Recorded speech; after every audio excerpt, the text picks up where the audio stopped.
حتى لو في خلاف بيني وبين زميلي انا مش هطلع اشتم فيه في برنامج او هعمل مداخله تليفونيه اشتم فيه. يعني دي مش اخلاقي. خناقة على المسرح. لقاء سويدان تضرب ميدو عادل بالقلم على وشه قدام الناس وما هماش حد. أزمة لقاء سويدان وميدو عادل وصلت للنيابة الإدارية. هي إيه الحكاية؟ الأيام اللي فاتت كان بتتعرض مسرحية على مسرح البالون اسمها سيد درويش، بطولة الفنان ميدو عادل اللي بيلعب دور سيد درويش، ولقاء سويدان اللي بتلعب دور جليلة العالمي. المسرحية امتدت 4 سنين ونجحت نجاح كبير أوي. وفي الليلة الأخيرة من انتهاء مسرحية سيد درويش، بدل ما يطلعوا يحيوا الجمهور سوا ويحتفلوا بنجاح المسرحية ويكون ختامه مسك، اتقلب الموضوع لخناقة شوارع ودماغ عيال صغيرة مش شغل ممثلين ناجحين ومشهورين. وده بسبب اللي حصل بين لقاء سويدان وميدو والخناقة اللي تمت بينهم بمجرد نزول الستارة وتسقيف الجمهور. الخناقة ما كانتش كلام بس، لا دي لقاء ادت ميدو بالقلم على وشه قدام زمايلهم في العرض، وده بعد ما قالت انه شتمها لما كان الجمهور بيحيوه.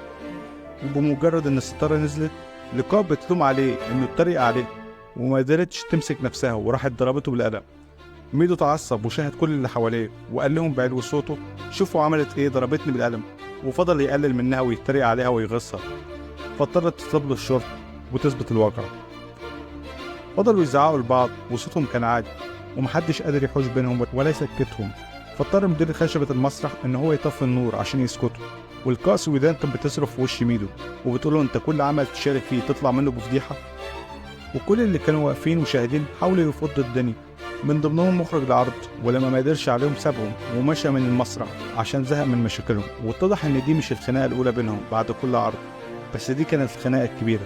وردة فعل اللقاء كان بسبب انها جابت اخرها منه والسخرية والتريقة على اداها اللي بعد كل عرض بيقدموه. كان اول الخناقات دي قبل سفرهم في اسكندرية عشان يقدموا عروض هناك. حصل بينهم اتهامات وشتائم بسبب سخرية ميدو عادل دايما المستمرة اثناء العرض، بس ده كان في البروفات. واشتكت لقاء مرة او اتنين ان ميدو بيخرج عن النص وبيجود. وبعد الخناقة اللي حصلت علقت لقاء على صفحتها وقالت ان الموضوع دلوقتي في ايد النيابة الادارية وتحيات نقابة الممثلين. وكمان ميدو نزل على صفحته قصيدة الشاعر نجيب سرور بيوصف فيه الحالة الفنية بعاهرة بإشارة للفنان لقاء.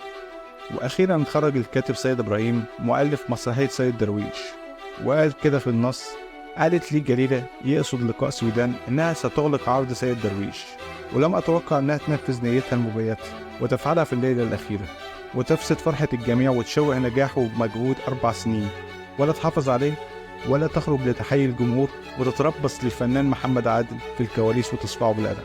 لحد دلوقتي محدش عارف الأمور هتوصل بينهم لحد فين، خصوصا ان النقابة بعتت لجنة منها أحمد سلام ونهال عنبر اللي سمعوا كلام لقاء وبيتقال انهم اقتنعوا بيه. وهنشوف الأيام الجاية هيحصل ايه. والموضوع مش من اول امبارح، الموضوع من 26/8 وانا مقدمة مذكرة، مش عشان حاجات حصلت في حقي بس، حاجات كتيرة تجاوزات حصلت.